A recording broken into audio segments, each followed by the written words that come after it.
just like a totally different place to drink beer from, isn't it? So I'm going to tell you like how warm it is here in just a moment. Not just warm, but humid. But just for the sake of everyone waiting online, I put the little I am live tweet out there somewhere. There we go. And straight into it. So this is obviously a live one again. Last week I was in a location where live was just never going to happen. I was literally getting, on a good day, if the wind was blowing the right direction, like 1 megabit or something like that. So my son Ari and I sat outside on the farm stay we were at, and we just literally recorded amongst all the animals, which is great. Now, different place, different animals. I'm going to get to those in just a moment. Sponsor first this week. There is still a sponsor, even though I'm floating around in all these strange places, is 1Password. And of course, 1Password, I must be just about to touch a decade since I actually first downloaded 1Password, because I know it was over Christmas and I know it was 2010 going into 2011. Everyone watching this knows why I'm endorsed in 1Password. It's fun even watching Ari at 11 years old now. He has a little, in Australia, there's a pocket money system called Spriggy, where you can sign your kids up for a Spriggy, and that they don't get cash. They literally get a debit card on a Spriggy account. So anyway, both the kids, we just put in like a nominated amount of money in each week, and they have this little debit card, and there's an app where they and the parents can sort of see what they're spending and see what they're saving. You can set savings goals and stuff.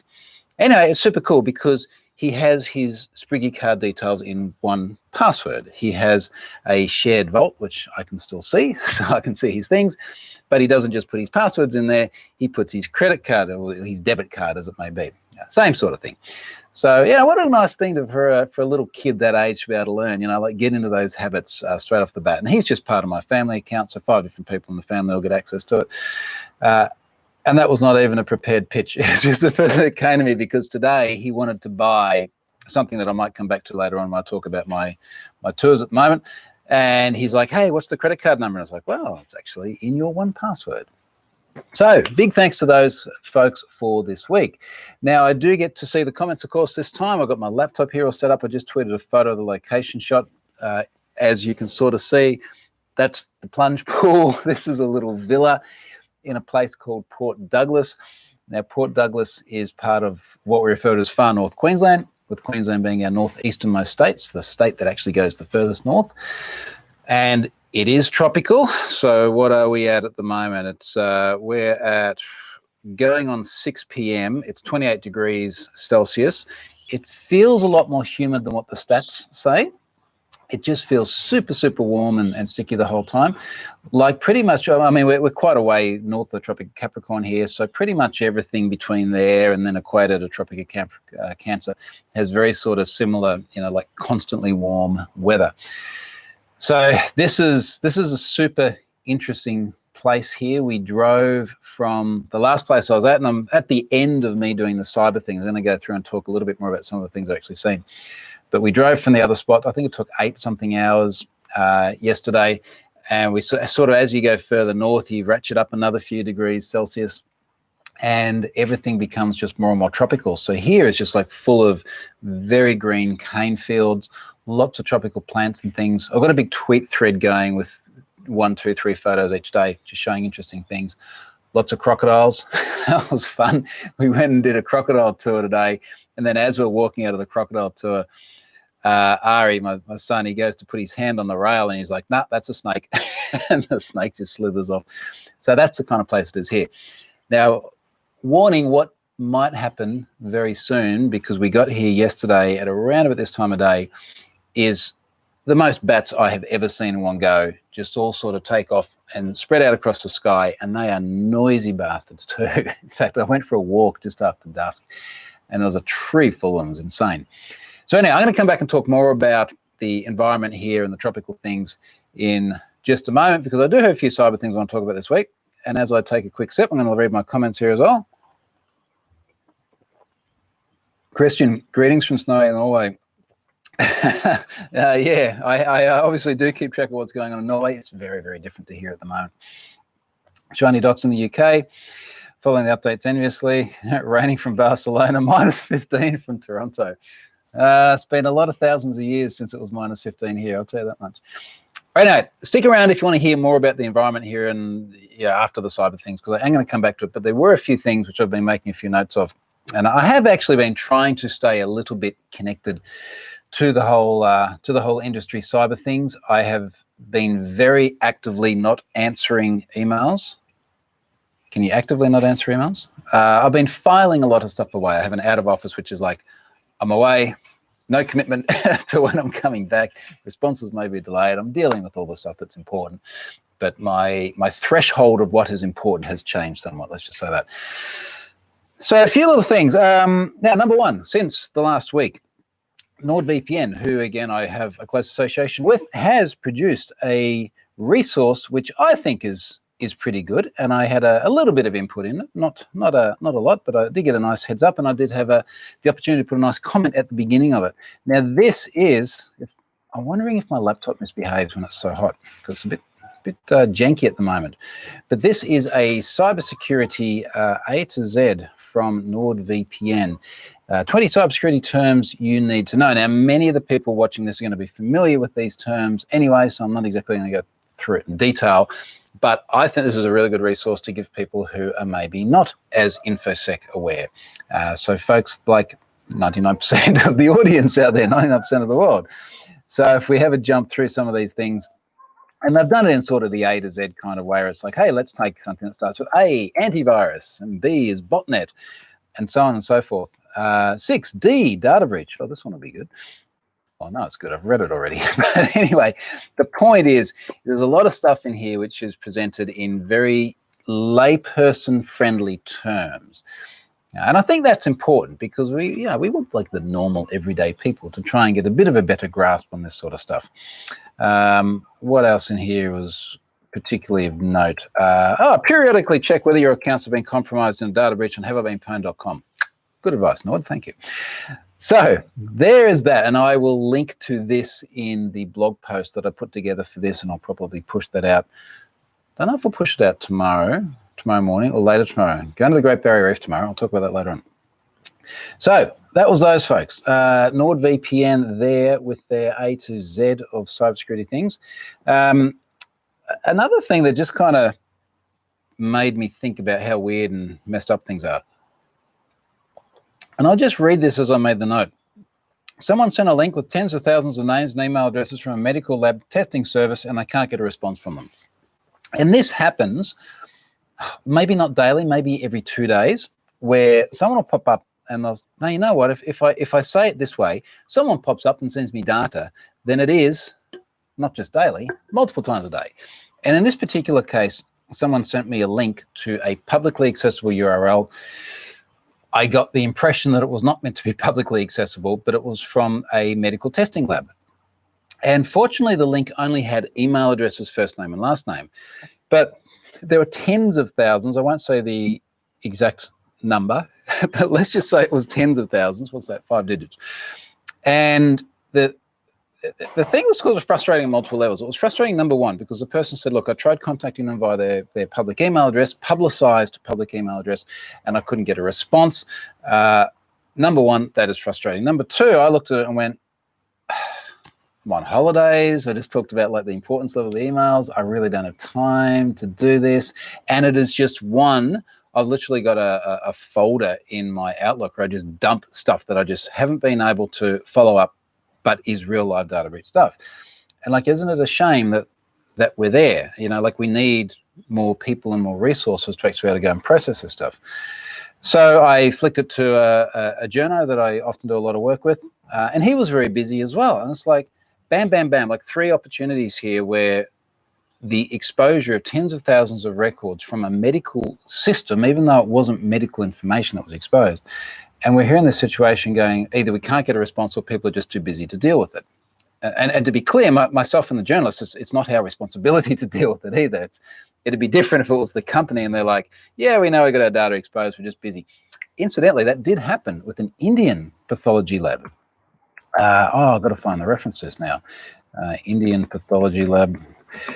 Now, this was some years ago. I remember this because they said, here you go, there's a blog post on this. This is my blog. 43,203 Indian patient pathology reports were left publicly exposed by Health Solutions. And the thing that really struck me on this, so, oh God, this shit just doesn't get any better. This was the 5th of December, 2016, more than 4 years ago. And when this was reported to them that they had tens of thousands of not just like email addresses and names exposed, but actual pathology results, including things like HIV test results, their response was, again, keep in mind, this was early December, we are moving to a new domain in January and retiring the existing website. So these problems will be fixed in Jan. It's like, you don't understand. You don't take tens of days or even tens of hours to just turn the switch off when you have HIV test results publicly exposed. Like, you stop everything and that becomes your number one priority. So that is a little bit of a sad state of affairs that we are where we are with that stuff. So, looking at my comments here. Someone thinks Dracula is visiting with the bats. I'll tell you what, like, have a look at the videos in my tweet thread. I've just got the one long thread going for this whole holiday just to keep a nice, thing that people can follow through. But have a listen to them. They're insane. And even walking out just before to go and get some of these guys, I'm holding beer for people listening to the podcast. You can see them all sleeping up in the trees. Like, you look up in some trees in particular, like, holy shit, like every one of those things there is a bat. And it's just an immense, dense population of bats up there. What else we got here? Other people in other parts of the world, hopefully enjoying seeing some Australian stuff. I've got one more cyber thing I'll talk about in a moment, but I've said a few times before, just because of how crazy and unstable my life was, particularly last year, and I've got blog posts on this, but most people know what I mean. But when I got to the start of this year, I was like, look, I really don't want to have to go very far. Like, I don't want to go overseas anywhere near as much. I still expected to go a little bit. Of course, that's now changed. I just want to see more of Australia. And then, of course, we've had the COVID situation, and I literally, I believe I can't go overseas. I've got no inclination to actually try. But it's like, okay, well, that's that problem solved. We're definitely going to be seeing Australia. So it's actually been really good just driving around seeing stuff. We've driven now just over 2,000 kilometres, I think 2,100 kilometres since we left. And we've got about 10,000 K in total. So on the one hand, 20% down. On the other hand, I've got to do what I just did 4 times over in order to actually complete this lap.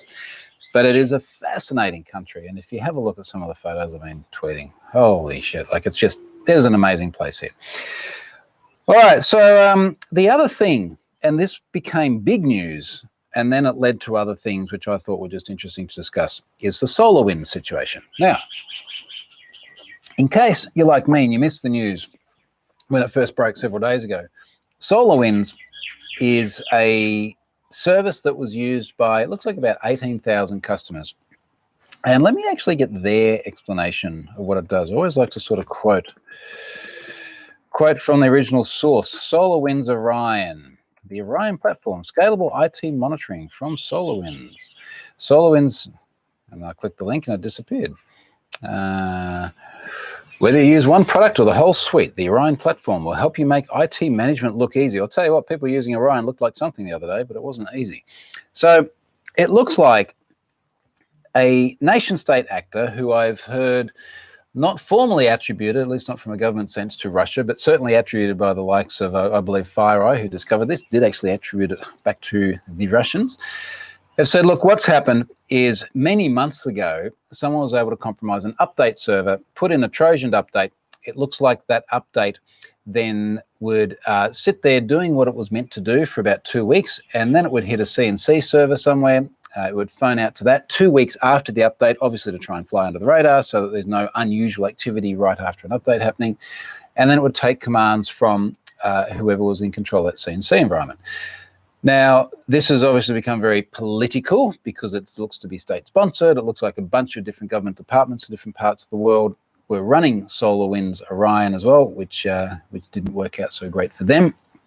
But there are a couple of interesting things that came out of this. Now, number one was, apparently, and I'm just going to click on the link here because Zach Whitaker's actually got it in his tweet here. Let's just read the tweet as it loads up.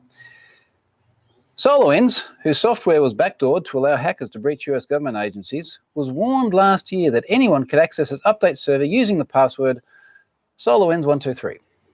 Now, how many characters? It doesn't matter. That's not the point. Like, that's just atrociously bad. It is atrociously bad, but it's also not abnormal for large organizations. And I say this after having spent 14 years in a large organization that should have known better in many cases. Won't get any more into detail on that right now. But the point is that this sort of thing, it's kind of like it's surprising, but it's not surprising. It's like, wow, organization used a shitty password. I am shocked and appalled.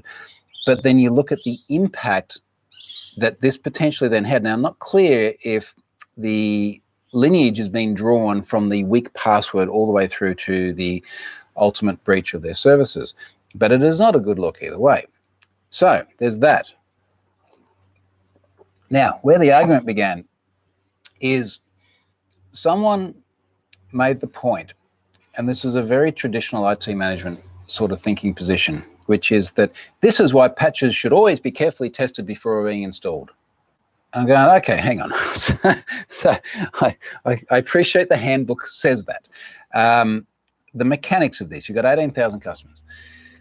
It's going to span a whole range of organizations of different sizes. Now, what would have had to have happened in order to identify this vulnerability, keeping in mind that it was sat there dormant for 2 weeks before phoning home? Is someone going to literally reverse engineer the patch? A lot of big, I mean, you would have to be in an organization that through regulatory obligations or other just pure sense of due diligence was able to throw huge amounts of resources at every single patch that got released. The chances of someone spotting that are extremely low. And inevitably, we went many, many months from the Trojan patch through to the point where it was actually discovered, where none of the 18,000 customers did actually manage to find it. So evidently, this was not something which was easily discoverable.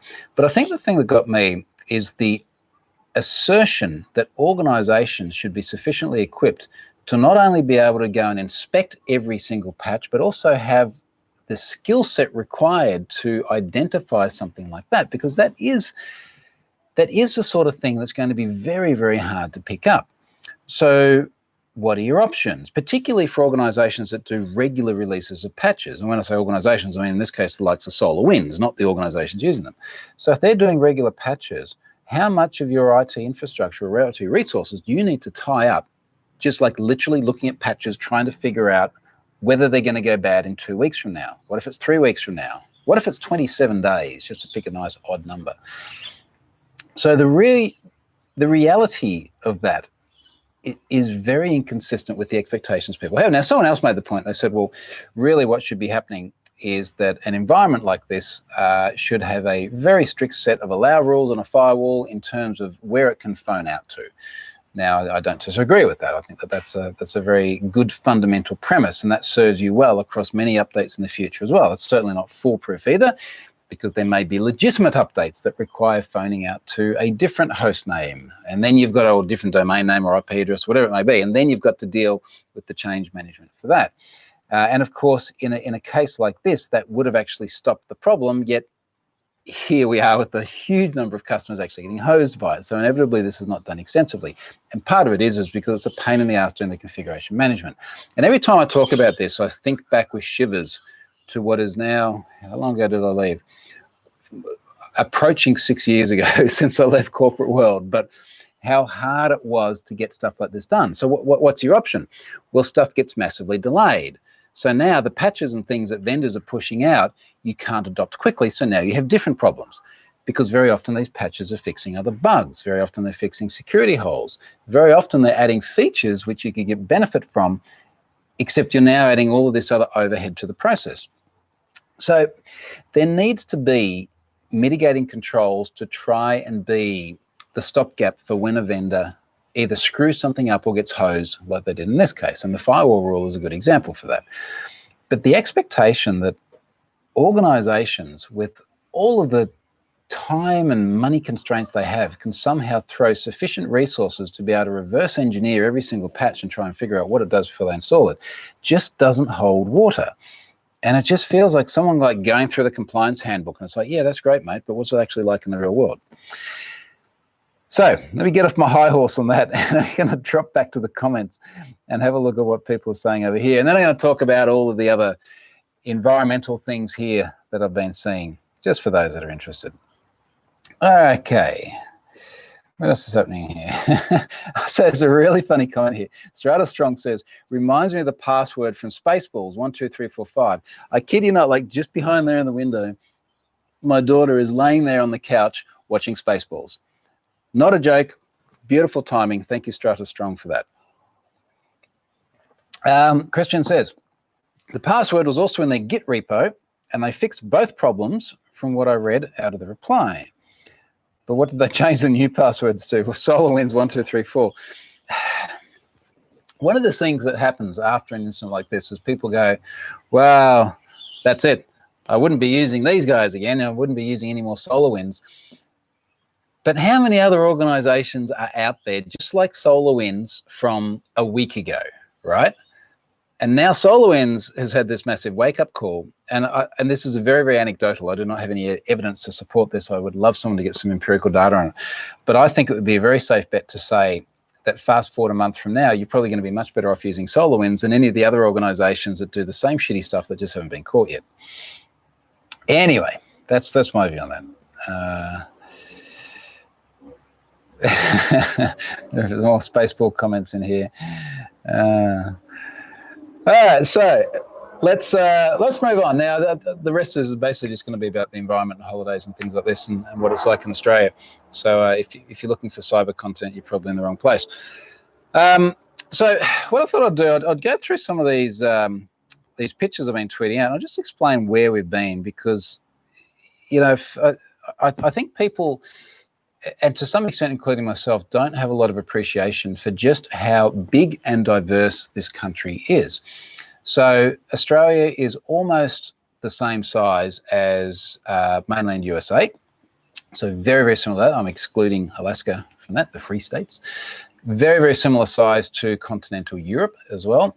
And if you think about, Europe, think about all the way from the top of Norway down to like the south of Spain or Italy or something like that, and think about the diversity there. There's a lot of diversity in culture, I get that, but just think about the environment, from freezing Arctic winters through to just super sweaty, saunery places like this. And this is what Australia is, and we're going to see all of those extremes on this big trip we're doing. So it is a massive, massive place. And when you look at how far we've gone, doing more than 2,000 kilometres, it is a tiny bit of the East Coast. Now, what makes Australia really different to both Europe and the US is there is just about nothing in the middle. It is all around the edges, and it is mostly around the East Coast. So if you pick Australia and you pick sort of the Gulf and Carpentaria up the top, and you go across, sort of make a triangle out of it, and then you go down the East Coast and you go around the bottom to probably the middle bit in the bottom, the Great Australian Bight down the bottom bit. There's stuff around there, and there's a little bit of stuff down the bottom right, which is Australian Capital Territory. We don't care too much about that. It's full of politicians. There's Tasmania down the bottom, and there's Perth on the other side, and that's just about it. There is Alice Springs and Ayers Rock, now Uluru, right in the middle, and there's Darwin up the top, and that's it. Like, our population density is extremely low. I think it's about 2-something people per square kilometre. So most of the country's got nothing inhabitable in it, and most of it is just around the very, very edges. So that makes it a really, really interesting place to visit, because if you want to get from different places, you're normally flying. So for us to drive is a little bit unusual. So in terms of driving Australia, a lot of people have been asking about things like speed limits. So in simple terms, most say roads out in the middle of nowhere where it would be one lane each way, be 100 kilometres an hour. Everything in Australia is kph. If you get to a freeway, usually where there is divided road, so you'd have 2 lanes here and then grass and trees and strips and, like median strips, and then another 2 lanes over there, 110 k an hour. The exception to that is in the Northern Territory. There are a bunch of roads that are 130 k an hour. Up until just over a decade ago, there used to be stretches there that were unlimited. Now, that apparently was not a very politically correct approach to have unlimited sections of road. So they started trialing 130 zones instead. Death rate actually went up at the time because the problem out there is fatigue. Like, it's just massive, massive distances. And this is what I'm yet to see. This is what is coming up. In fact, later this month, we'll get to dates and things when I get there. So I'm yet to see this myself, but from my reading. So the problem is a lot of fatigue, but the other problem is political correctness. So now there's a lot of 130 limits. So what it means is that very, very long roads, in some cases, just straight for hundreds of kilometers. In fact, I tweeted a photo partway through this journey, which is like your next turn. In fact, I'll tell you, because I'm going to start going through some of these photos here. It's something along the lines of, the next intersection is 475 kilometers away. So that gives you a sense of like just how far it is. Now, that said, the roads, the quality, certainly everything up the East Coast is all pretty good. It's not like you're going to be driving over potholes and things like that, but you're going between a mix of much further south, some very good freeways where you can just like literally set the cruise control on about 110. The E63S AMG that I have has got radar cruise control, so you can set it on like 110k an hour and it will just sit dead on that, and then it'll come up behind another car and then it will slow down. It will maintain the right distance. So that's great. But then as you go further north, you end up going through a lot of small towns. So you'll be cruising along, as you get further north, it drops to 100k an hour, no problems. And then it's like 80, 60, town, 60, 80, 100, and it's just that continual up and down cadence. So the average speed that we had for the 8-hour something drive from Hayman Island, where we just were up to here, or Airlie Beach up to here, was about 88 kilometers an hour. And then the fuel consumption for that car, keeping in mind it's 450 kilowatts and 850 Newton meter twin turbo V8, was about 11.5 litres per 100 kilometre, which I don't think is too bad for that car. It does have cylinder deactivation, so it can go from 8 cylinders down to 4. It doesn't do that at highway speeds. It just does that around town at very light throttle. And other than a little indicator on the dash, you never even know it. You just never feel it, which is pretty cool. Now, look at the comments as they come up as well. Darren said, Drive the Nullarbor has a 250 kilometre dead straight road. So yeah, that is a very long piece of road. Now, looking at where we've been, so I did that last update in what was the actual name of the suburb there? Barmoya. Looks like my son is back from the gym. Good on him. I'm sitting here drinking beer. So Barmoya was pretty cool. It was a farm stay. It's just like feed the chickens or get the chickens eggs in the morning, pat the cows, that sort of thing, which was actually really nice. We had 3 nights there. It was a good sort of intermediate stop along the way. We've been trying not to do drives that are too long, particularly with the kids. So we sort of kept those days a bit shorter and broke it up by doing the farm stay, which was fun. Now from there, we went up to a location called Airlie Beach. Now, Airlie Beach is in the Whitsundays, and the Whitsundays is very famous in Australia because it's the southern end of the Great Barrier Reef. Everyone knows the Great Barrier Reef, one of the 7 natural wonders of the world. Was it good? Yeah. Cool. He's done. So that was really good there. So we went to Airlie Beach, left the car somewhere, jumped onto a ferry, and then we took a ferry for about 45, 50 minutes over to Hayman Island, which is one of the islands in the Whitsundays, which just has absolutely spectacular clear blue water, depending on where you go, amazing beaches as well. The downside, and this is what I'll get to in this location here as well in a moment, is that there's a lot of stuff that wants to eat you. and I know that a lot of Australia's like this, but the big thing there is the stingers. So between November and May every year, the waters have things like irukandji jellyfish. Now, if you don't know what a bloody irukandji jellyfish is, look that sucker up, because basically you get bitten by one of them, stung by one of them, and it's like, we're calling the chopper now to take you to hospital, and you're going to be in excruciating pain, apparently for about a month, which doesn't sound very good. So you don't swim in the water unless you have like a suit, so you can get like it's not like a wetsuit, that'd be too warm because the water's about 30 degrees, but you get a very sort of lightweight suit so that if anything drags across your arm or anything, it's just on the suit. So everywhere you go here, it's like, don't go in the water because of the jellyfish. Now, we're going to go on the Great Barrier Reef tomorrow to do some snorkeling. We, I believe, are going to need suits, even though we're quite a way out on the reef. I've been here in previous times at other times of the year, and we haven't needed a suit. So kind of just depends. So looking back through my photos here, that was an amazing spot there.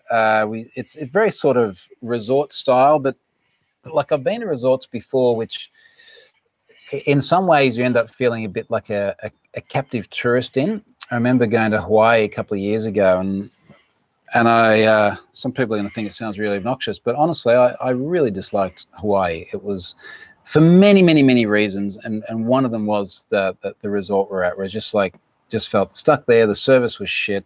Everyone wanted to be tipped. I know it's an American thing, but just unpleasant. But this was very, very different. This was like, wow, this resort is super, super cool.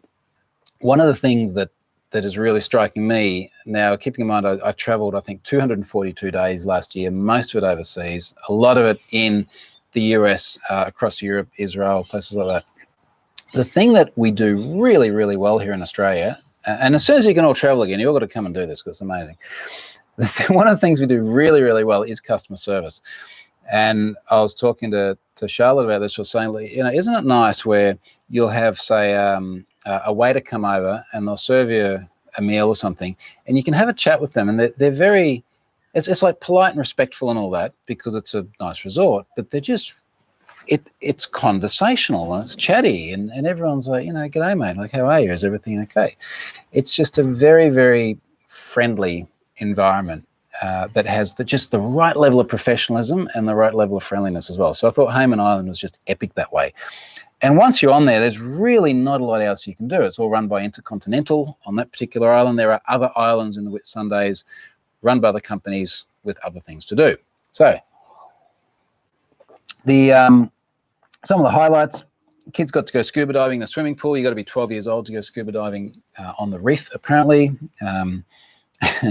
My poor son Ari there was kind of starting to lose his mind because the number of things you need to be 12 years old for. It's like to go scuba diving on the reef, 12 years old, to use one of those, those motorized scooters that go under the water, 12 years old, a bunch of other things as well. But they could scuba dive in the swimming pool, which is really cool. So we did a bit of that. Just like the whole thing, the whole resort is kind of on the beach as well. So you can just go from the beach, walk into the pool. Would you like a bottle of champagne on the beach? They'll bring it down to you. Would you like to just lay in the infinity pool and look over the water? It was just so easy. This is what really, so many other places you go, it's like, no, you can't take this thing in here. You can't have that there. This isn't that way. Wasn't any of that. Absolute highlight was chopper flight over the reef. So many of you would have seen this picture before, but there is an island. It's not an island. It's part of the reef called Heart Reef. It looks like a love heart. It features it's probably one of the most recognizable landmarks, certainly the Great Barrier Reef in Australia. So we flew over that, and just absolutely spectacular colors. Landed on a beach called Whitehaven Beach with the choppers. We had to take 2 choppers. There were 4 of us because apparently you can only take little ones there. If they're too big, they whip all the sand up. Now, Whitehaven Beach is one of the world's best beaches. Just like every time I was like Googling, what's the world's best beaches? Here's the top 5, the top 7, or the top 10. It was always like Whitehaven, and there's place in Thailand and a few other things. And it's that way because the water's just amazing colors. The sand is so white, and the sand is almost like talcum powder. It's just super, super, super fine. Now, apparently, they took sand from Whitehaven Beach to build the lens for the Hubble telescope as well, because it was the highest quality silica they could get for that, which is super cool. So Whitehaven Beach was pretty amazing. Now, just looking at some of the comments here so I don't get too far behind myself while I take a sip here.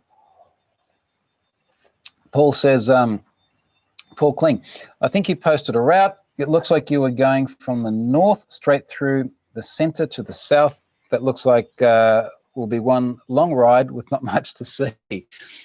The bit that's going to be the killer is that we're going to be here for another 9 days, and then we'll drop the kids off at the airport in Cairns. They're going to fly back to the Gold Coast, and we're then going to go from there to Uluru. Now, the problem with this is it's a bloody long way, and there's not much stuff in between. And you're sort of looking at the distances going, how far am I comfortable driving in a day? And then where can I stay along the way? And if I'm honest, where looks like somewhere that we're not going to get murdered, because some of these places look super sketchy. So we've broken it down such that we stay, and this is on the map that's at the beginning of this whole thread.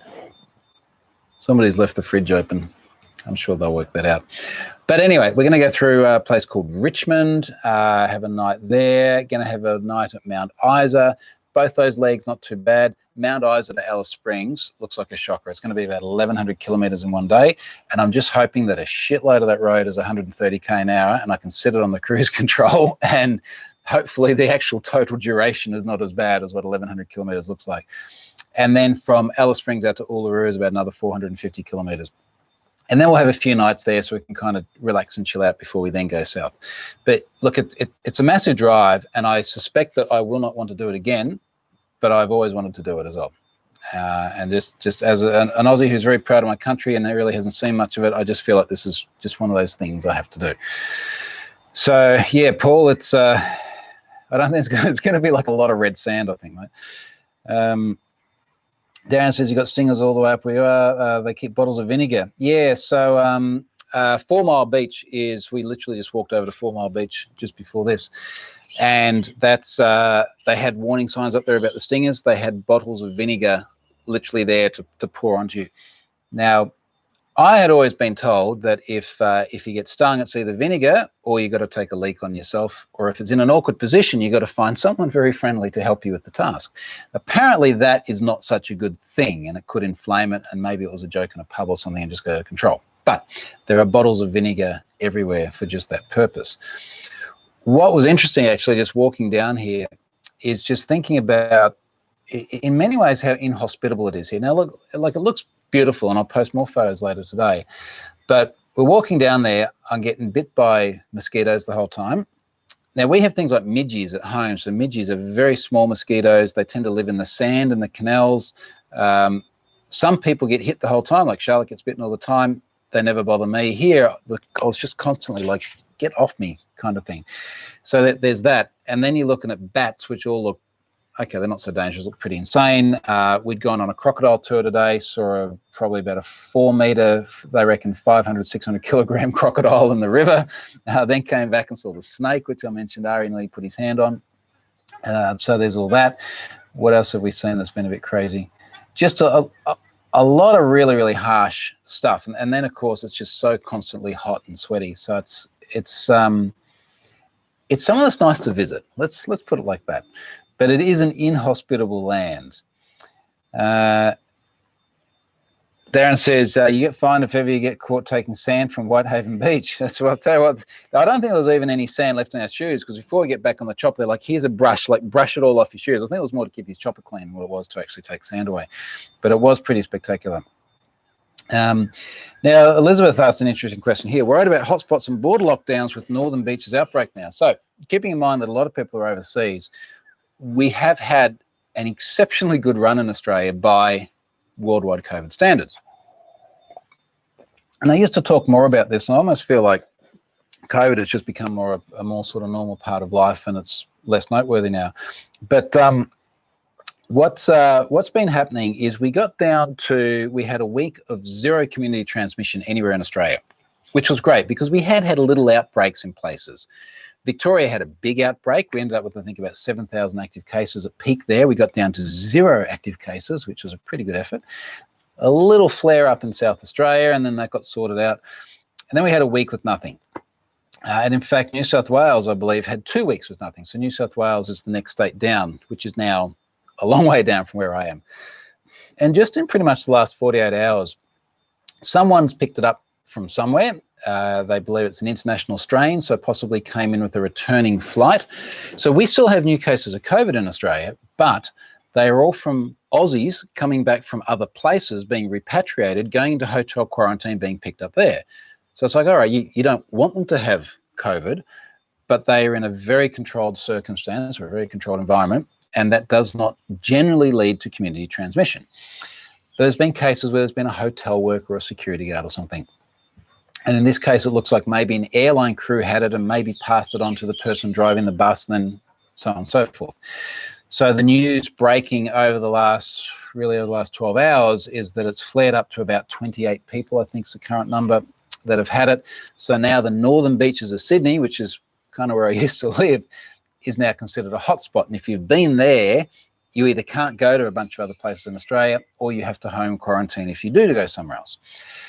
So to your question, Elizabeth, in terms of whether I'm worried about that, so when we planned this trip, if you look at the map that's right up the start of my tweet thread, there are no capital cities. We're not going to Adelaide, we're going to the Barossa Valley. We're not going to Melbourne, we're going to very country Victoria. We're not going to Sydney, we're going to Thredbo and the Blue Mountains.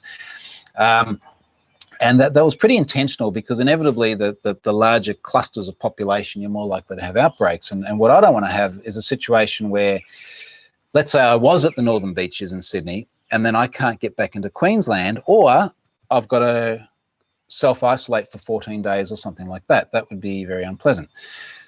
So at the moment, it's like we have booked every single night of accommodation. We booked it many weeks ago, deliberately avoiding all of the major metropolitan centres.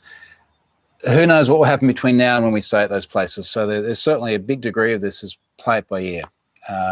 And frankly, all of that I can sort of deal with. I think what would be the worst case would be if there was like an outbreak here now, and then the kids are flying back unattended and things like that. Like that would start to get very very uncomfortable. So let's hope that doesn't happen. Darren says, the speed limits up there 130, not here. Northern Territory is 130. That's only 2,000 kilometres away, though, so we'll be there before you know that. Darren's also mentioned the cassowaries. Now, if you've never heard of a cassowary or don't know what a cassowary is, just Google it. It's like a genetically altered emu. It's just got like this big thing on its head and like a blue head. And very interesting. Cassowary Coast is what they call a lot of this area up here. So the cassowary is a big thing here.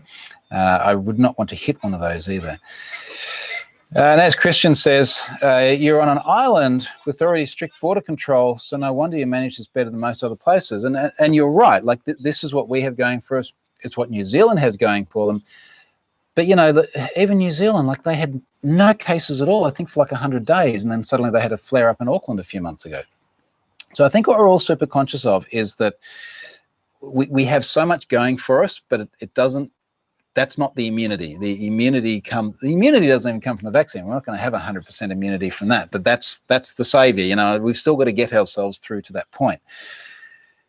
So look, other things, just looking at the list of bits and pieces I've seen, the Croc Tour today I've mentioned, that was that's kind of amazing to think that these like Jurassic kind of animals are just like cruising around. I was going to say with reckless abandon. I don't think a croc acts with reckless abandon, but just kind of cruising around, just living there next to everyone else. And just for those of you that are interested, like people getting taken by sharks and crocs, or even getting killed by snakes or spiders is exceptionally rare. Like it is so rare, or something like that. It is really, really unusual. And then of the cases where it does happen, there's a big proportion of those which is people just doing stupid shit. It's like, no, mate, don't go swimming in there. Like that's where the crocodiles are. Here's what the guy today doing the river tours was saying. He'd been running them for like 38 years, and he's like, look, well, they've never had a single issue. Every time there's an issue, it's someone doing something stupid, and it's very often a local just taking a stupid risk. So I'm not worried about that. I'm much more worried, frankly, about the driving, about people on the road. Like we have hundreds of people. I don't think we quite have thousands of people, but many hundreds of people a year die on the roads. We have, I doubt it's a double-digit number a year that die from a shark attack or a spider attack or a snake attack or something like that. That is exceptionally, exceptionally rare. And I know it makes great headlines in Norway and other parts of the world. I know that people love to put that shit on the front page because it looks pretty sensational, but it is really, really unusual. So yeah, in terms of sort of safety. Hey, Ari, can you close the fridge? Can you hear it, the beeping? Thanks, mate. There you go, little helper. Yeah, so anyway, that stuff is really, really unusual. So I'm not worried about that. I'm much more worried about the things, not just that, I'm more worried about heart disease, something like that. You're much more likely to have heart disease than you are to get eaten by a bloody crocodile. So that's the reality of it here. It is not as sensational as what the headlines do make it out to be. What else I see here in the comments? Jai is much more worried about the drop bears. So if you don't know about the drop bears, do Google that. It is quite entertaining. But yeah, that's not something that we really genuinely worry about here. So look, that was pretty much everything I had on my list. If other people have any other comments or something, drop them in. Finally, that fridge is closed. It'll drive me nuts. Drop them in quickly. We're getting towards bat o'clock here at the moment. And if you have a look at this tweet thread, I'm just looking back to the one I did yesterday, there were so many of these suckers in the sky. It did feel like a scene out of Batman. Because Charlotte was like, come and look out at the sky, and look at the sky. And it's like, holy shit. Look how many bats are out there. And then the number of them just like, obviously hanging upside down because they're bats, that's what they do, right? But hanging upside down in the trees, and all of them just squeaking and squawking like crazy. So it was just an absolutely fascinating thing to see. So tomorrow we are going out on the Great Barrier Reef. Of course, we were on the Great Barrier Reef in Hayman Island as well. We took the chopper around, all that sort of thing. We didn't get in the water. Tomorrow we are going out on one of the tours. One of the boats takes you out. Then they've got a pontoon out there, and you get a nice lunch and all that sort of stuff. But you get in the water, you swim around, see all the fish. So we'll all be having a snorkel because Ari's not 12 years old. and having a good look at it then. I've got the GoPro with an extra spare battery as well, so I'm going to get a bunch of GoPro footage there as well. And that will be that. So thank you very much for tuning into this. I will still be here next week. So next week when I do this, it will be Christmas Day. We did all of our Christmas presents, and we had our Christmas lunch and everything before we went away. So frankly, we haven't really even been thinking about it. It'll just be another day. So I'll do another one of these on Christmas Day. I might do it in the morning then. So it's like New Year's Eve. What am I doing? Christmas Eve for other people. We'll see. It'll depend. Maybe I'll be doing something else in the morning. Thank you very much for watching. I hope this one's been interesting. I know there's been a lot of non-cyber stuff, but look, it's a different place with some interesting stuff, and I hope you enjoyed it. Thanks for watching, folks.